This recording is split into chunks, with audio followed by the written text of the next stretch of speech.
Hey, this is Christian, and you're listening to the 5 Moves of Doom podcast, brother.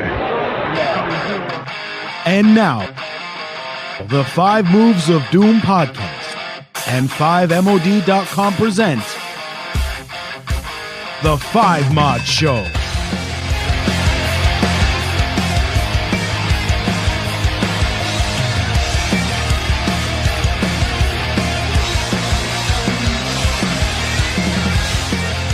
Welcome back to the 5 Moves Doom podcast. Welcome back to the 5 Mod Show, the only podcast you need to be listening to on the internet to stay up to date with all of your what am I talking about. We're 2 weeks late on everything this time. My name is Ben. I am your host, as always. And as always, I am joined by, no matter where he is in the world, whether he's sat by my side or he's the other side of the country or whether he's in a download drinking himself into a coma, he is always here. It's the rockstar Jack Dillinger, everybody. Always here, always ready to go. Every single time, man. Every single time, without fail. Yes. How are you, sir? I am fantastic, sensational, and bloody brilliant. How are you, Ben? I am very, very tired after staying up late last night to watch a certain show, work first thing this morning, been planning the podcast all afternoon, and now it's time to do it. It just takes it out of you, man. It just takes it out of you. He is a tired little bear today, ladies and gentlemen. How is life on the other side of the country? Oh, it's a grind. Yeah? But we're getting there, Yeah, we're scared. It takes anyone. It's a pretty place. Gloucester is a pretty place if you're ever going to come to this side of the planet. Yeah? There's a lot of trees, a lot of woods, very picturesque. But other than that, it is a normal English town. Same as Skeg Vegas. Yes, practically, but we haven't got, a sea. Or a beach. Or a beach. Or arcades. Everyone's got to have arcades, man. Right. We have been away for 2 weeks. Let me start off today's show by giving everybody at home my sincerest apologies. Things get in the way sometimes. Sometimes it's technical difficulties, sometimes it's scheduling, sometimes it can be anything, and it does get in the way of us doing this show regularly for you. We do apologise. We do strive to do the show as often and as regularly as we can. We are starting to do new things here at 5 Moves Doom Podcast, which hopefully sometimes can fill in for the gaps that we miss. But guys like Chris and Dan just starting their own show down there. A and G'day, absolutely excellent first episode. Make sure you go back and check that out this week. They're going to be here every single week with a new exciting episode for you, as well as jumping in on the 5 Mod Show. We've got Curtain Jerking, a whole series of that planned. The first episode went down very, very well with people, and we have got a plethora of guests lined up to come on and talk about their dream pay-per-view, but that is not why we're here tonight. Tonight we are here to talk about everything that's been going on in the last 14 days of professional wrestling. We have missed 14 days, man. 14 days. Oh, but before we do, let me remind you, legends, to head over to your chosen social media platform of choice. Jack, give me a social media platform. Facebook, man. Facebook. Make sure you go over to facebook.com/5modpodcast. To follow us there, like us on there, it would be appreciated. And then wherever you're listening to this podcast, whether you're on iTunes or Spotify or Stitcher or Podbean or even YouTube, make sure you subscribe, make sure you're followed to make sure you do not miss an episode of all the exciting new content that we've got on the way for you. Right, I've got a plan written in front of me. Jack's not. This is going to be fun. I'm going to start off by saying everybody that's tuning in to listen to our week and a day late review of AEW Double or Nothing, you're going to have to wait a bit longer because we're going to do that in a separate episode where we can talk about AEW and the Double or Nothing and All Out and all of the rumours and all of the goings on, because that deserves its own episode, so we will do that as a bonus episode for you guys. But today we are going to do what we know best, which is WWE, and let's kick things off with the most recent spectacle on everybody's minds, on the lips of every person out there. NXT Takeover 25 was last night. Before we dive into the details, we're going to do a 5-second review, Jack. Yes, we are. Are you ready? Now, for people that have heard my 5-second review of WrestleMania 35, we are going to do the same sort of thing, but we're going to do it live and then later on we've got a pre-recorded Money in the Bank one for you, in case this one goes badly. So are you ready? Here's what's going to happen. I'm going to give you the match, Jack. You give me, You've got 5 seconds to give me your gut reaction, your instinct thoughts about it, and a match rating ranging from 0 moves of doom all the way up to the coveted 5 moves of doom award. And then at the end, I will give you a few seconds to sum up the show and give the show a rating. Does that sound good? That sounds great to me. Yeah? You ready? I am more than ready. Right, we're not going to do Keith Lee versus Kona Reeves or Mia Yim versus Bianca Belair because they're for a later episode of NXT, but we will start with the match that opened the night. The original bro, Matt Riddle, taking on Roderick Strong. Go. Roderick Strong is the most underrated wrestler on NXT. Rating? Rating is a solid 4 5 moves or moves of doom. 4 moves of doom, right. 4. Sorry. Can't do that. No, not yet. The Street Profits versus Oney Lorcan and Danny Burch versus the Undisputed Era versus the Forgotten Sons in a ladder match for the NXT Tag Team Championship. It could have been very nasty, and I'm glad nobody got hurt.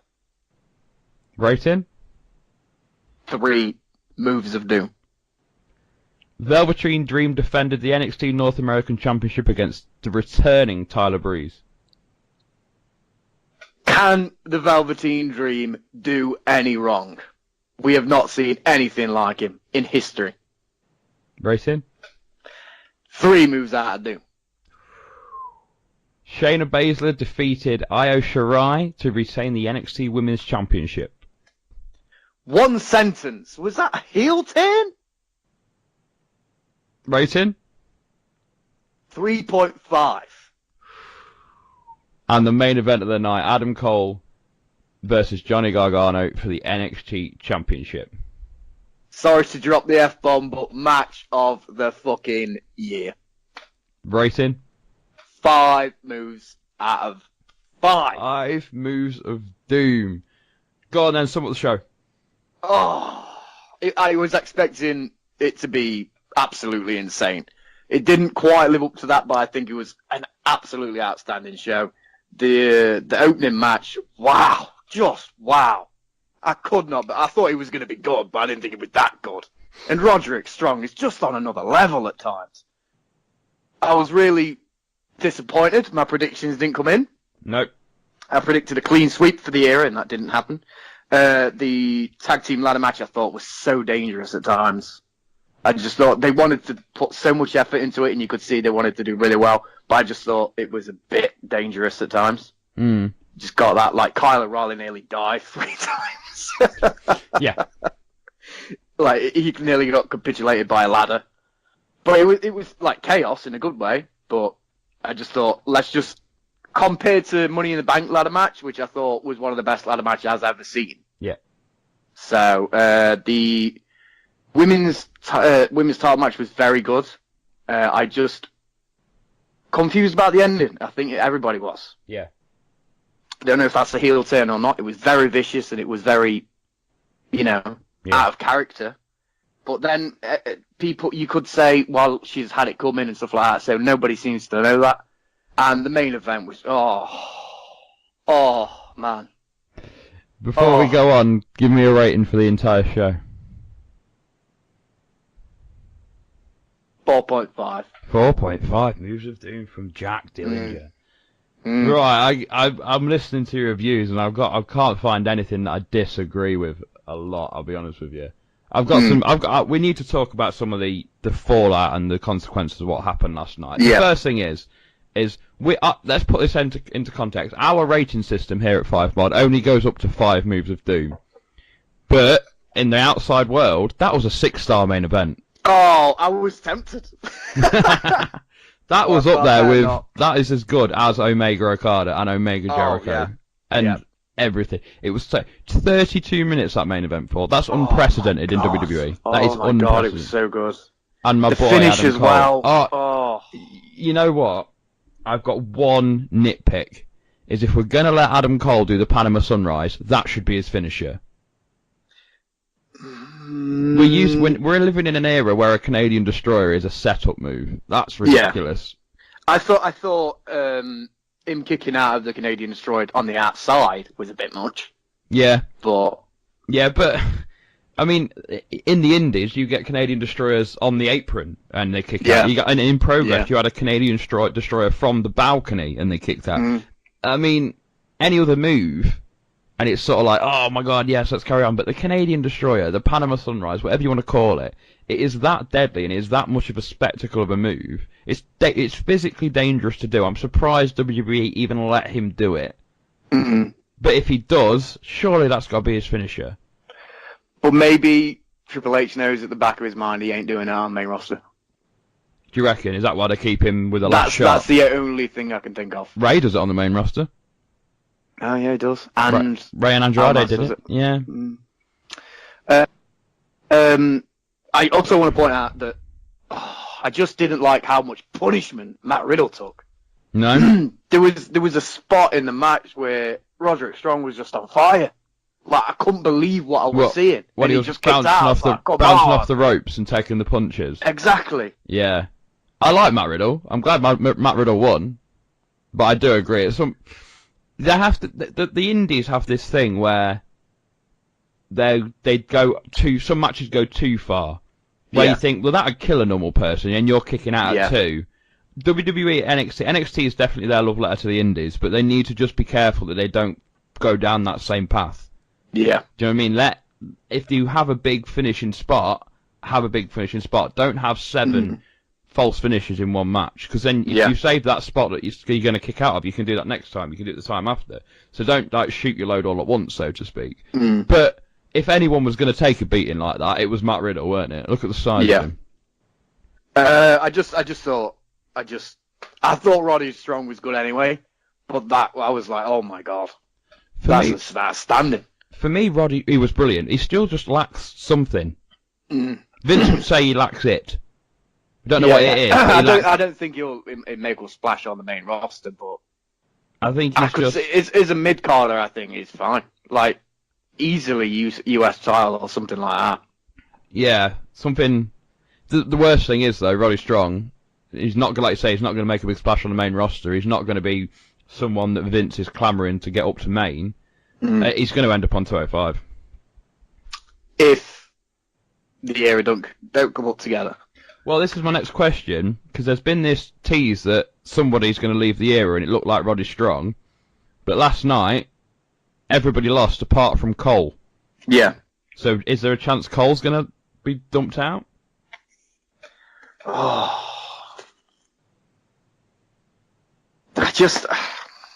I mean, I hope not, because the foursome is a brilliant group of 4. You could see it. I think the era is so special that you just can't. But you never know. I wouldn't be shocked. No, because they always say the best heels make the best faces. So there's no doubt in my mind that Adam Cole is going to be one of the biggest and best faces the industry has ever seen. But can you turn the whole of the era, or do you have to turn the era on Cole to make him that face? Not yet. You have to turn the era on Cole. That's it. It doesn't have to be any time soon. Not even any time in the next 2 years. But when it comes to making Cole that super mega face, you have to turn the era on him. Yeah, you do. Because you can't have a babyface team of 4. It's weird.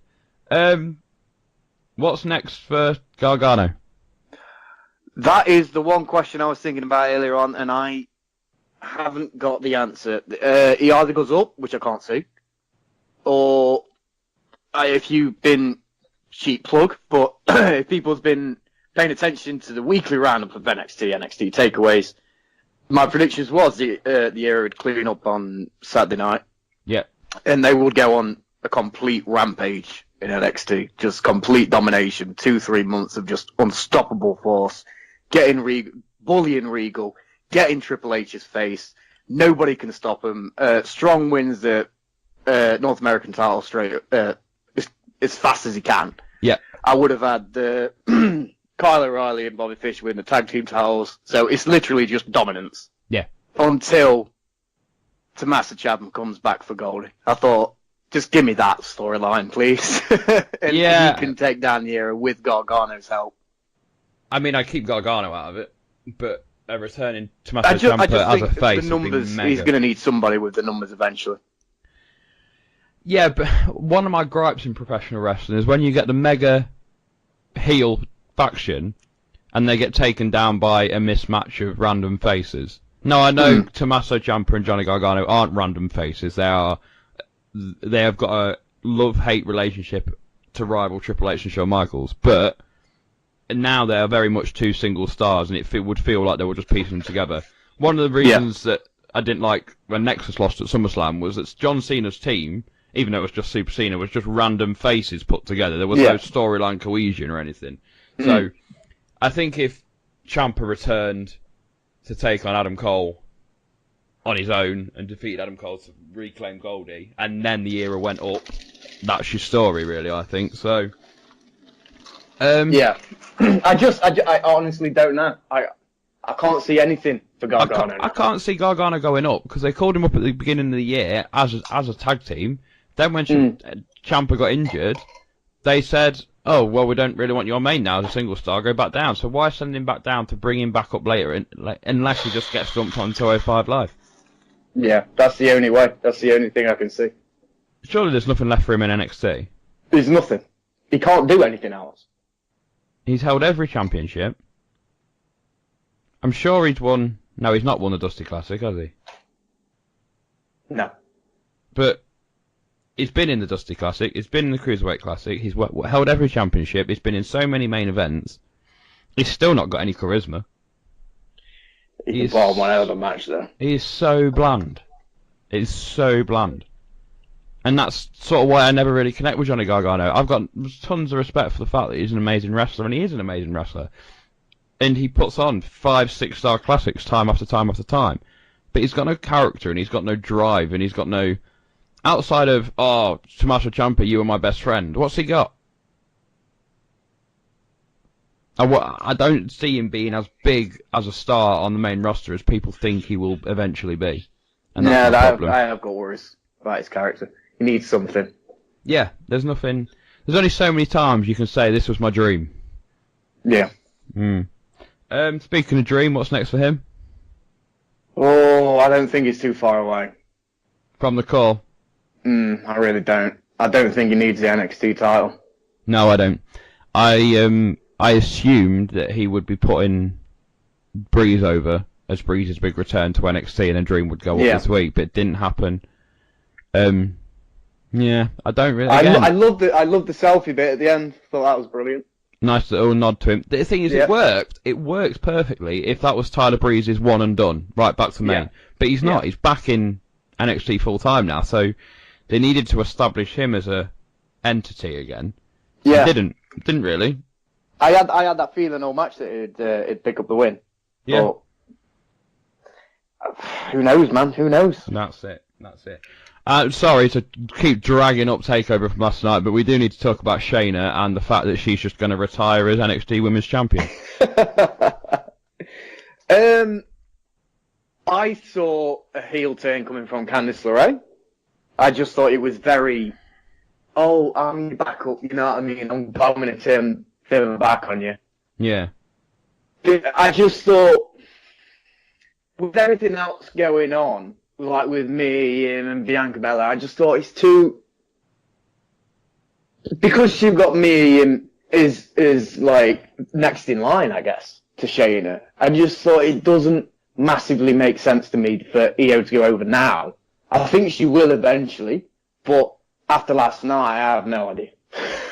I just think... is this a heel turn or not? I don't know.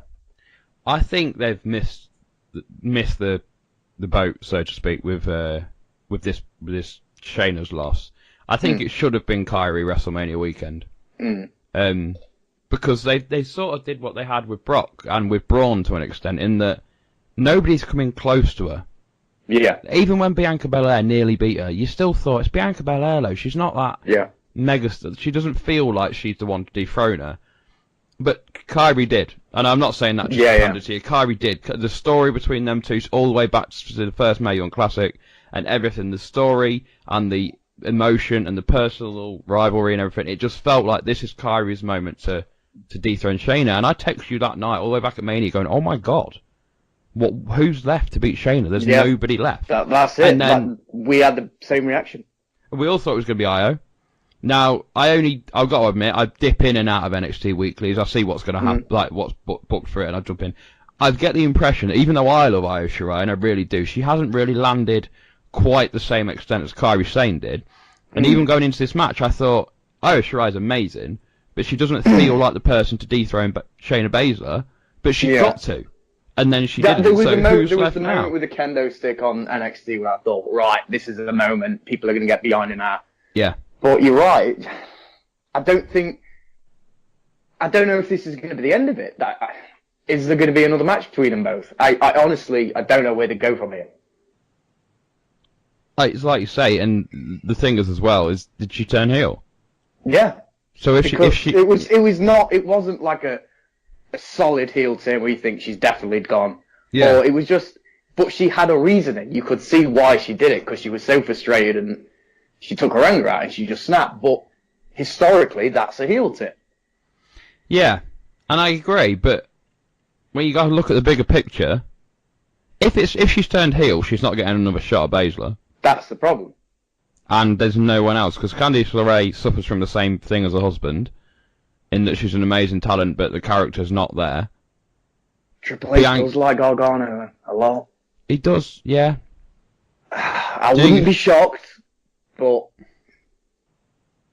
I don't think Triple H likes Gargano to the point where he'll take booking advice off Gargano. I know Johnny's has been doing some show timing and producing and that, but I don't think he's there in the booking meetings going, hey, can we give Candice a run, please? I think you're looking at, if we're talking about Ciampa... The problem I have with her, she's never really had that chance, really. But I think she's never really has she's always just Johnny's side, or somebody's side, you know what I mean? She's never just shone on her own. When I look at her on her own, like when she was in Royal Rumble, or what few times I have seen her in NXT, she's the happy-go-lucky babyface who's going to grind out the win. But then you look at WWE as a whole, and there's already Bayley and Dakota Kai that's doing that. Yeah. And they're better at it than she is. That could be a good shot. They could be waiting on Dakota Kai, because I always said that'd be a good story to get. Yeah, I was going to ask you about Dakota Kai next, because I know you said that before, but it's always just a bit... Do we know how far away she is from returning? I don't. I will do some digging after the show, see what I can dig up, but... Yeah, it's sort of like... I think they've booked themselves into a corner now. And the other thing is, I think they're very, very worried about Shayna going up, because I think when Shayna goes up, she takes the horsewomen with her. Yeah. And when that happens, it's gonna leave the NXT women's division very, very depleted. Yeah. Now, don't get me wrong. There's Candice LeRae, there's Bianca Belair, there's Io Shirai, there's Dakota Kai when she's back. There's all sorts of crazy good women, Maya Yim and everyone. But there's no one at that level. It's like when Bayley went up and there was just Asuka. And then Asuka went up and there was no one. So it's a bit... You need to have that in your mind. And I think the longer they do that, the longer they're worried about bringing Shayna up, the less and less Shayna's value is going to decrease with every boring win. Yeah. With every meaningless win she puts out. So, it was a very good show, though. It was just the main event, man. I still can't get over it. It was such a good match, man. It was probably the best WWE match. You know what? I think it was the best. That's a big shout. It's one of the best matches of all time. I've got to say it's match of the year so far. So if it stays match of the year, then you have to put it up there. I can't think many. Top of my head, Undertaker, Shawn Michaels at 25, Shawn Michaels, Ric Flair at 24.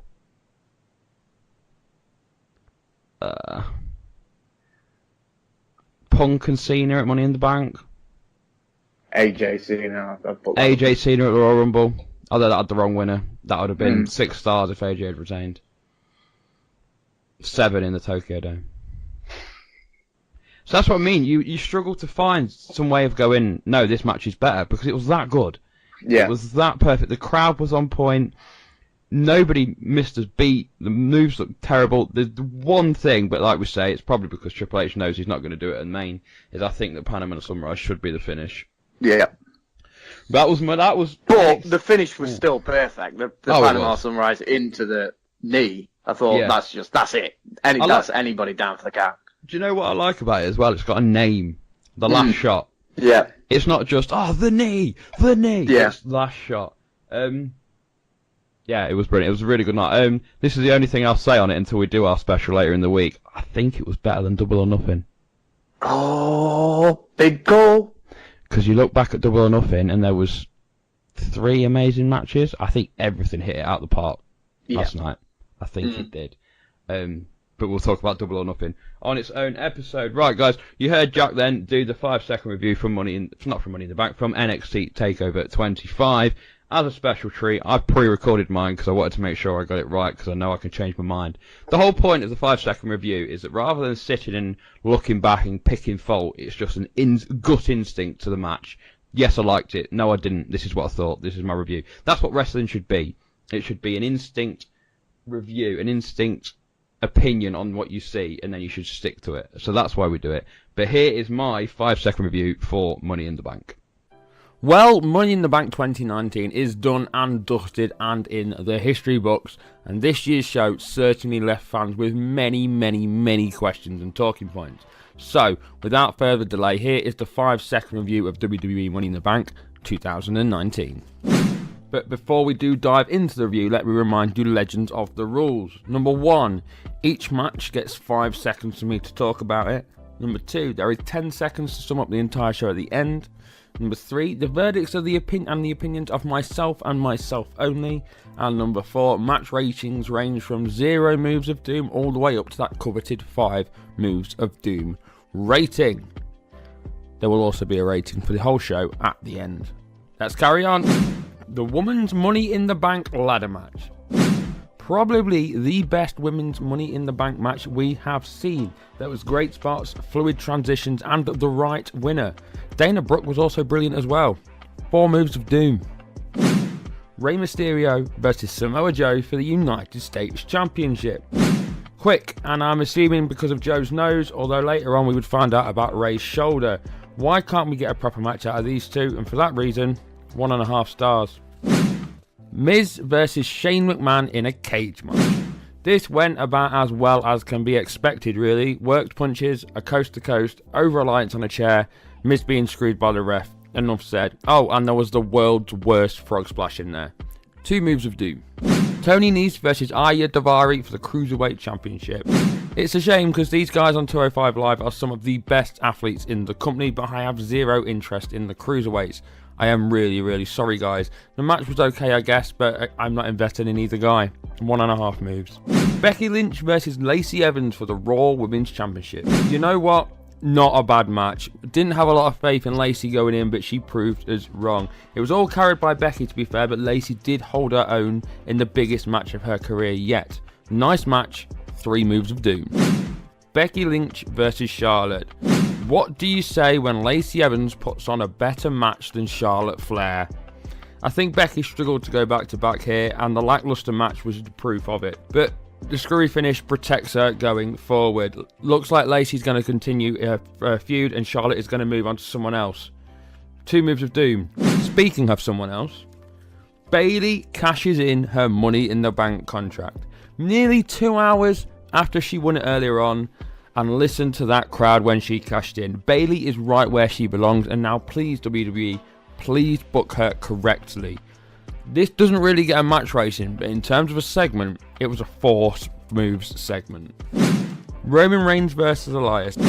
Seems like they're holding back on Roman a bit. He did very, very little in this match, and with the attack beforehand, it just begs the question why. Interesting spots nonetheless. 2 moves of doom. AJ Styles versus Seth Rollins for the Universal Championship. Amazing match. That stomp to the Styles Clash reversal was perfection, and I have watched it on repeat nearly 10 times since. I don't envy who has to follow this match, and I really, really, really would hope that these two get another chance to steal the show, but it needs to be booked correctly. This match, however, 4.5 moves of doom. Kofi Kingston versus Kevin Owens. Great match despite the crowd being hungover from Seth and AJ. Kofi was wearing his old colours for the first time since we've seen him without Big E and Xavier. This foreshadowing or just a coincidence? Great match, 4 moves of doom. And the men's Money in the Bank match. Well, how do you ruin one of the best ladder matches in years? 2 words, Brock Lesnar. The match was amazing up till that point, and I'll even give them credit for shock value, but come on, Brock. Really? Yeah, I'm out. The match gets 4.5 moves of doom though. Well, what can we say about Money in the Bank 2019 that hasn't already been said somewhere else? It was on course to be a great show. Bayley's win of the Money in the Bank ladder match and subsequent cash-in were pure fantastic. And the combination of Kevin Owens and Kofi Kingston and the Seth Rollins and AJ match made them 2 belts look incredible and feel important again. And you know what? The main event was without a doubt one of the best Money in the Bank ladder matches for a long time. And even the surprise finish was booked in a surprising, shocking, jaw-dropping way. But the fact that Lesnar is back and in the title picture, yeah, that ruins the overall feel for the show for me and leaves me with a sour taste in my mouth. For that, this show gets a 3 moves of doom rating, which is a shame, because this show was well on course to be 4.5 moves. Well, that was our 5-second review for everything that happened in Money in the Bank 2019. What did you guys think of the show in general, and what do you think about Brock being back and in a position where he could change the landscape of WWE yet again? Make sure you let us know down in the comments, and until next time, I've been Ben, and back to the studio.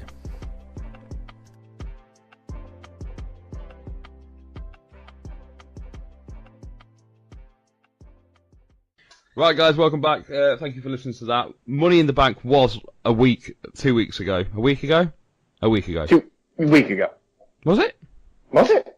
2 Double or weeks Nothing ago. was last week. 2 weeks ago. Yeah. Wow, it's been that long. I wasn't going to bring it up. I was going to put my review in there so people can hear what I had to say, and then we were going to leave it. But then things have happened. What happened? We need to talk about what happened at Money in the Bank, mate. We can't not leave it. Let's start at the big one. The biggest, most talking point of the night that's got everyone buzzing. Bayley was on fire. Bayley was on fire. I completely agree.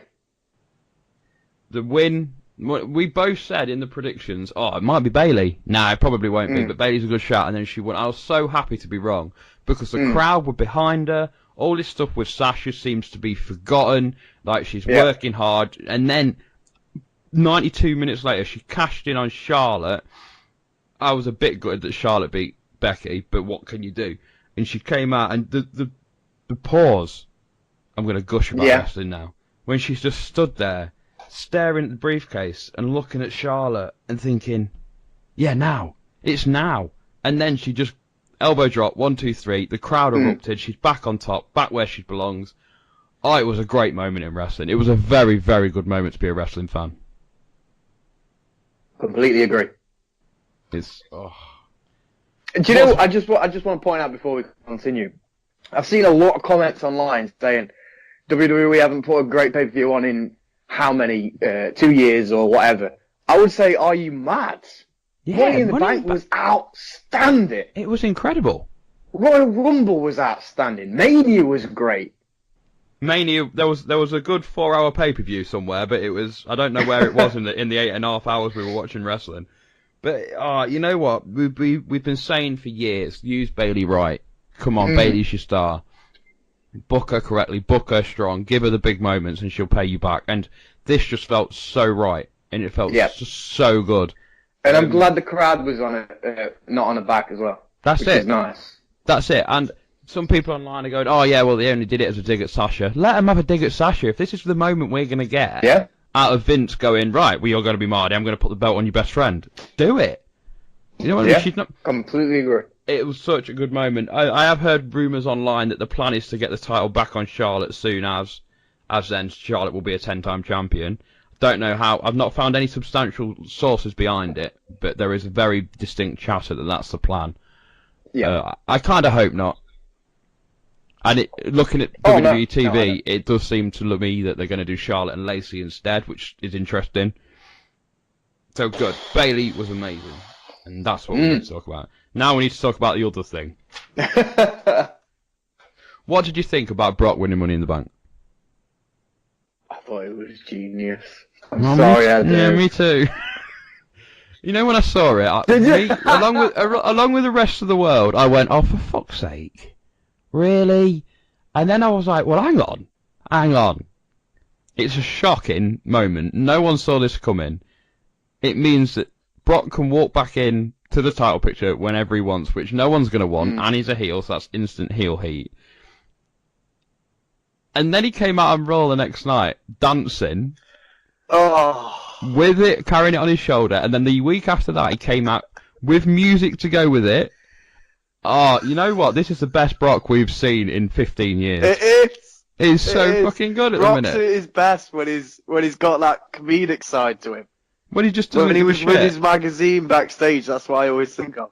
Yeah. Our highlight of Brock's career is, I got a year? Like, Paul Heyman, didn't you know? No, I didn't know. Oh, it's so good when Heyman gives it him back as well. It's like, how did you not know? What did he say? Oh, I don't watch this shit. I think in the long run, they probably shouldn't have put the briefcase on Brock Lesnar, right? I understand the people's gripes about you've got 7 people putting on an amazing Money in the Bank ladder match, the best one I've seen. Finn Balor died. Ricochet joined him. You know what I mean? It was, and then he just walks out and takes the briefcase down at the end. I understand. Oh, this can't be good, and you can almost see it in Randy Orton's eyes when he's like, "Oh, for fuck's sake." Yeah. And I get it. I really do. Guys at home, I really do understand it. But as just somebody that's enjoying wrestling without looking into it, it was a moment that was so shit it was good. I was just, oh really? No, not again. I was fully expecting Bray. I was expecting Bray because the way they found Sammy, when it wasn't Strowman and they got Strowman out of the arena, I was expecting Bray because the way he was hanging was a bit malicious, let's say. But then again, like we said in the previews, I'm glad it wasn't Bray. Because that's just what Bray did before. It could have been 100 people and I wouldn't have picked Lesnar. It's who it would be, so. Do you think he's going to cash in on Seth or tomorrow night? Tomorrow night, apparently. It's cashing in on Raw, but we said that the last 2 weeks. Absolutely not. Definitely not. Absolutely not. I wonder, I've got like a bit in the back of my mind, what if he does? And what if he cashes in and he beats Seth? And then it's Baron Corbin versus Brock Lesnar versus Seth Rollins in Saudi Arabia, and Baron walks out with a title.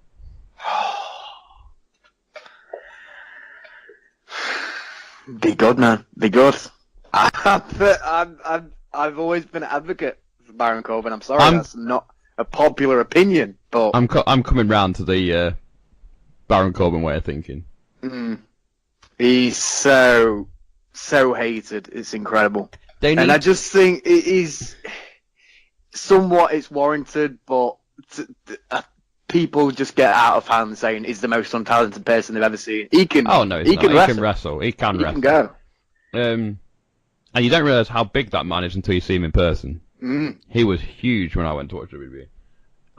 They need to try and find a way to garner this X-Pac heat, this cheap heat, into proper heat. That's the difference. If they can start, they're doing the good thing, such and such is town's favourite son, and stuff like that. It's cheap heat, it's easy heat, but it's going to be good. He needs to start doing things that people really, really hate. He needs to cost Seth Rollins some matches. He needs to get involved. He needs to take out a legend. You know what I mean? Just beat the crap out of someone. Because they tried doing that with Kurt Angle and it didn't really work, so do it with someone else. Have Mick Foley rock up one day again to do another announcement and just destroy him. Stuff like that. It's going to get him, people are going to start to really want, not, because at the minute, it's when people hate him, it's like, I just don't want to see Baron on our TV. They need to get it to the point where they think, I just want to see Baron lose. I want to see Baron get hurt. Yeah. And that is the sort of heat they need to get. So when they do that, he'll be a megastar. And he'll be the star. That's the problem. He's a great heel at the minute, but I don't think he's a draw.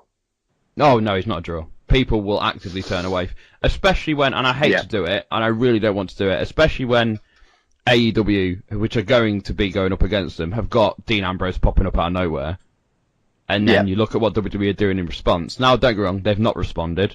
People are going, Monday Night Raw, I wonder how they're going to respond. They're not. That's just not it. They won't even acknowledge him at the minute. But Baron Corbin's their main guy, and you think, oof, that's not going to cut it in the long run. Yeah. But it's right, it's there, and they would be able to turn him into a star. Oh, Money in the Bank. It was a good show altogether, weren't it? I thought I fully enjoyed it from nearly front to back. Thought they had a great start, middle, and end. Can't really ask for much more than that. I think in terms of a complete show, it was on par, if not better than Mania, because Mania was just long. People quite tired it out. Yeah.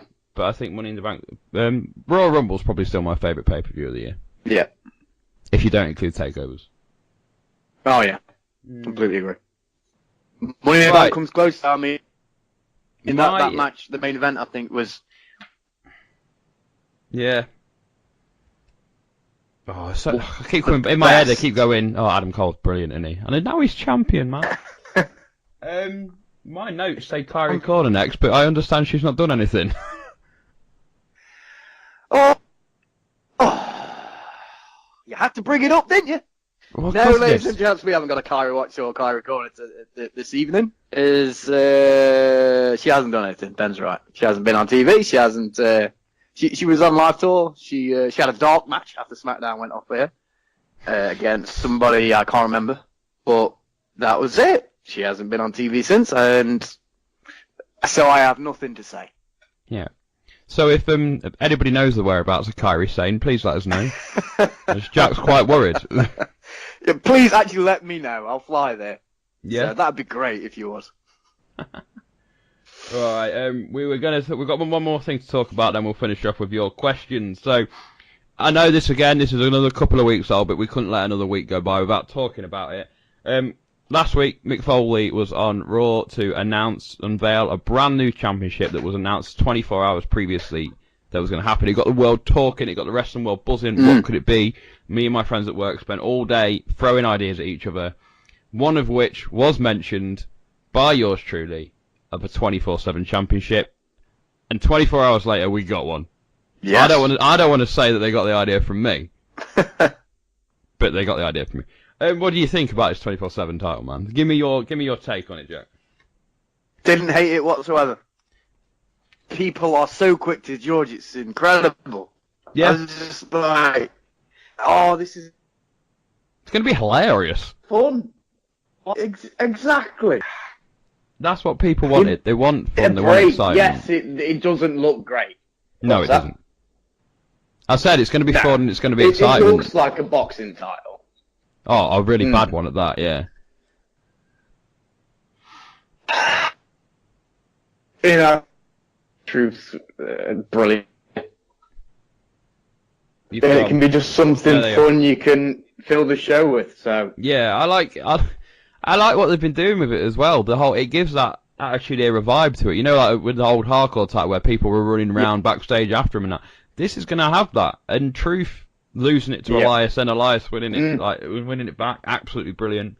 It's so versatile as well. If they need to make it a serious title, put it on Braun. Braun can literally just walk down and destroy him. And then you need a shocking moment, have Kurt Hawkins roll Braun up. Do you know what I mean? It opens the door to so many different possibilities of what could happen. It can only be a good thing. But I don't get why people are hating it.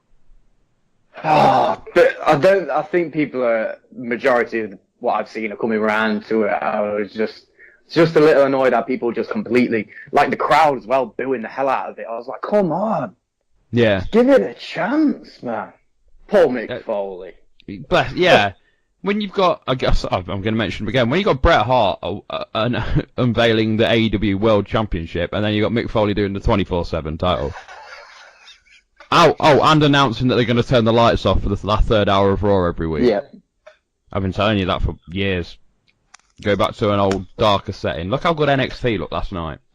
Yeah, completely agree. That's what you need. Oh, I will just point something out, and this is completely random, and I'm sorry, I'm just spitballing here, but do you think, I know this is completely crazy, but I had this theory. Do you think the reason Elias has not won a title yet is because there's nowhere to put it when he's in the ring? What's he going to do with it? He's playing guitar. He can't put it around his waist. He can't put it on his shoulder. No, but he could hang it off of a stand next to him. I suppose you could put it on the floor or something, but Or he I could just have a thought little it, table I was next like, to I him. wonder if that's the reason. I mean, it's out there as a theory. I think the reason he's not won any titles yet is that he's not really needed to. Yeah.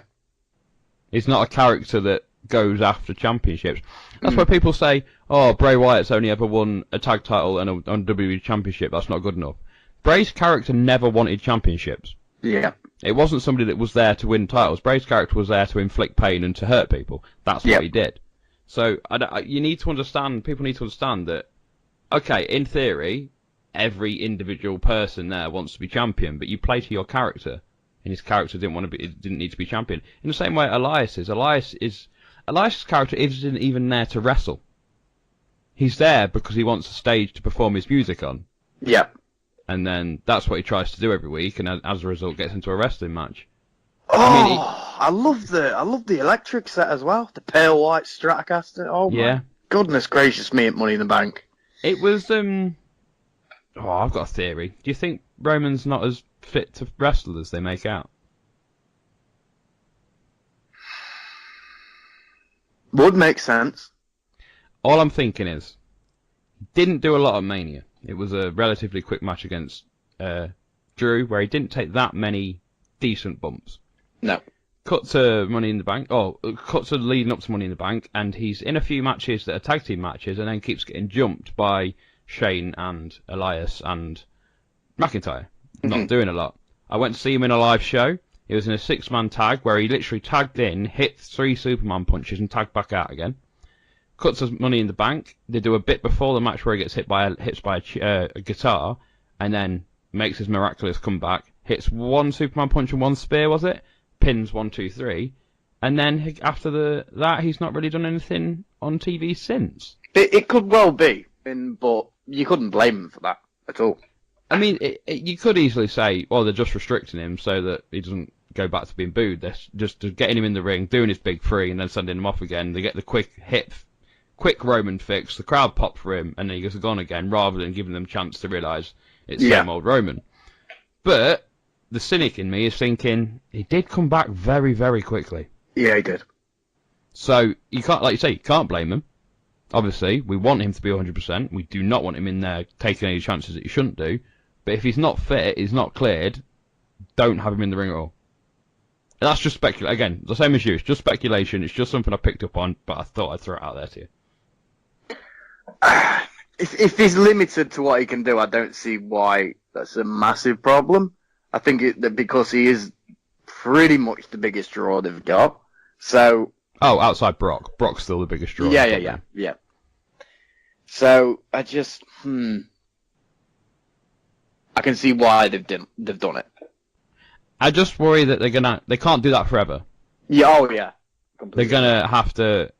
Oh, sorry, sticking on Roman. I was just saying, did you see John Moxley's interview where he said that Roman doesn't even show 10% of his natural charisma? I did not. Well, and if that's true, now don't get me wrong, people are going crazy about his Dean Ambrose or John Moxley interview. It's like, oh, guy leaves his job. It wasn't happy there. That's a shock. He's not said anything too shocking, has he? No, I quit my job and I didn't like it. Well, get me. You know what I mean? Well, wow, you're a groundbreaker. Yeah, apparently he said that Roman doesn't even show 10% of his natural charisma. He's very much loved and liked backstage, friend to everyone. Everyone thinks he's got the same sort of vibe as The Rock. Do you know what I mean? Like, funny, happy, caring guy. But then when he gets in front of the camera, he's not allowed to show it. And also, he didn't want to do the Sovereign Succotash line, but Vince made him. Very, very... If you look too much into behind the curtain in WWE, it gets a darker and darker place.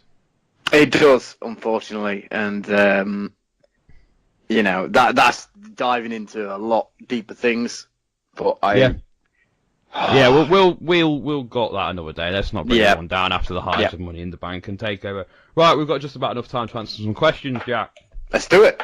Michael Mendoza asks, what do you guys think about Vince's idea of gritty TV being turning the lights down? I like the way you put that, Michael. I liked it. I like the look of it. I think all of the whole... I don't like the screens around the ring, and I don't like the screens in the ramp and the stage. I think if you look at the UK shows a couple of weeks ago, they look so much better because they didn't have that. If you look at Money in the Bank, it looked so much better because it had a basic ring without all these stupid screens. Yeah. But if you're gonna have the screens on, have them on for the entrance, and then when the entrance is done, turn them all off. Yeah. Because you want to be focusing on what's going on in the ring, especially when they leave the Titantron on. Yeah. Like, well, what's the point of that? Mm. But yeah, I like it. I like the look of it, and I think that all WWE shows should look like that. Completely agree. It remains to be seen if that's going to be it. Yeah. I think they could well do a bit more grittier, whatever, in the third hour. I don't see why they can't make the whole thing. I know what they're doing. They're trying to make the third hour seem, that's going to be really good, actually. Oh yeah, so we'll stick around and see it. Warzone. Yeah. But yeah, thank you for your question, Michael. Ray Smith asks, if you had to choose the next big megastar to carry WWE, who would it be? I'll let you answer first. What, and it's not Kairi Sane? I mean, if she can carry an entire company, fair play to her.